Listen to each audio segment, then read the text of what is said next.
Hello guys, welcome back. So the reason I don't have that much of a difference in the previous class is I forget to save it. Okay, just click on the save to update it. Alright, cool. So one thing we can do is make the hair appears to be the correct size. So here in the width, we can lower that down from 0.1 to 0.03. You can see our hair is thinner. We can also give it a little bit taper here, just to make the tip thinner. Okay, and then we can have more hair, and that can be done in the density part. You can change that to 50 now. You can see now we have more hair. Okay, but again, when you look at the hair we're having now, it doesn't look very good. It's flat. It's basically a very generic interpolation between the guides. Okay, but the power of Xgen is actually well, it's the procedural workflow, of course. But also you can use modifiers. So here in the modifier setting area, we can go create new modifiers. Let me go click that plus button and choose clumping. Clumping is basically clumping hairs into smaller clumps. We can hit OK now. You got a warning which says there's no clumping guides. That's where you can go set up a clumping guides by clicking the setup maps. And here oftentimes we can start with the guides. Okay, click on guide and then save. Okay, see what happens is that it's going to use every individual guide as a clump. So now the guide you drew out will be the bigger separation, or the secondary separation, right after the middle one. The secondary separation to define how the hair fall into individual clumps. Okay, now of course this does looks too sharp, right? So what you can do is you can go change some of the settings in the clumping. Meanwhile, we can also disable the visibility of the guides. Okay, so for the clumping settings, we have the clumping scale. You can drag that up and down to tell it how much you want to be clumping. You can tweak the size in the middle also. It doesn't support Control Z, so you just have to be careful when you're dragging things around.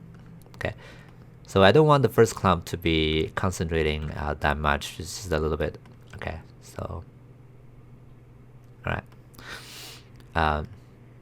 And then we can start creating a secondary clump.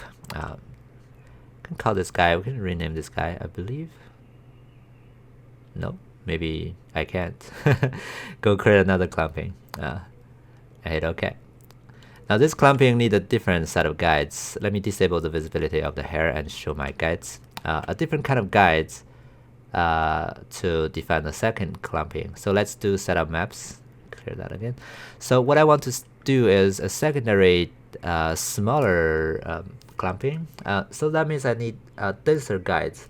That means I cannot use my guide anymore. I need to use generate to randomly generate a bunch of guides. So if I click the generate now, you can see that's the guide it generates. Okay.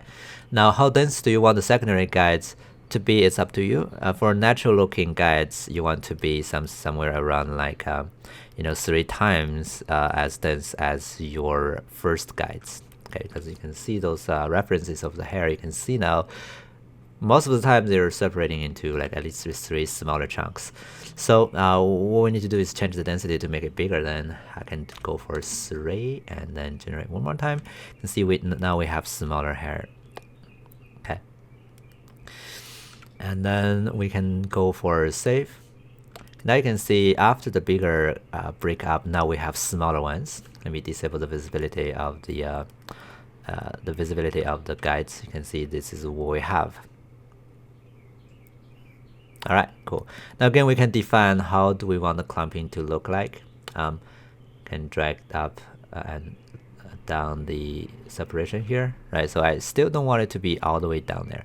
Another thing to preview this higher better is we can turn on the preview lighting. I have some preview lighting already. It's going to be a bunch of directional lights.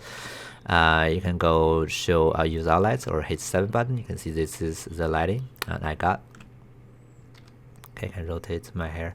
I also have a parent constraint from my perspective camera to the preview lights group, so that way when I rotate my camera, I'm seeing the lights follows my camera, so I can always have the same lighting situation for all angles.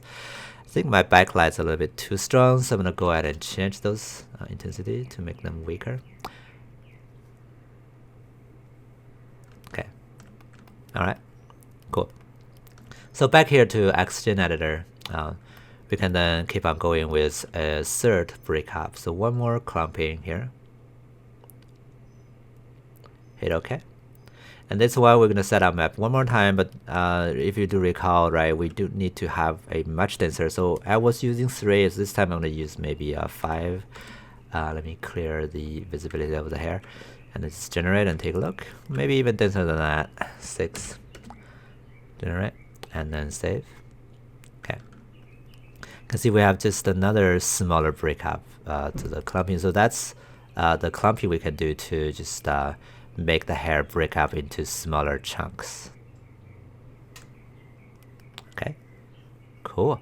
So for some of the parts of the face of the hair, maybe in the back of the hair, maybe you don't want all those bigger clumps. Maybe you want the clumping to happen on the top more and less on the bottom. To make that happen, you can go to the clumping and you can actually paint also the clumping effect here. The mask here, you can mask it to not clumping on the back area. Okay, so what we do here is we grab the hair base and then we go for the mask and we create a map here. We can call this guy Rainer primary clumping mask, and then we create. All right, and then we save it here. Make sure that we can save it and double click to open the tools, and then I can use black to tell the back to not having the clumping, and then I can gradually blend to the front by using shift and drag to smooth out this area. Okay. All right, let's take a look at what we have now. So if I go save the mask and take a look, you can see now the back is not having that much clumping, it's just the front. Okay, so we can of course use those masks to define where do we want to have clumping and where do we not want to have clumping. I went a little bit too far, so here let me go to pet again, and maybe I can go for a grayish color here instead, and just go white here first to pen those things back. And I can go for a grayish color to pen over this area. So I do want to have some clumping on the back, not like completely black. So I have some gradual fall off maybe. Yeah, that would be better. Okay, so smooth these guys out. Sometimes people even use like a noise to define it with some more variations. To me, it's kind of like okay. So yeah, I'm gonna save this guy. You can see now we have like a gradual transition from having clumping in the front to not having that much on the back. All right, cool. Let me turn on the lights. Let's take a look. Okay. So this is going to be the clumping part. Let's move on to the next video and we can talk about how we can make the hair looks more natural by introducing cut and noise. Okay, see you next time.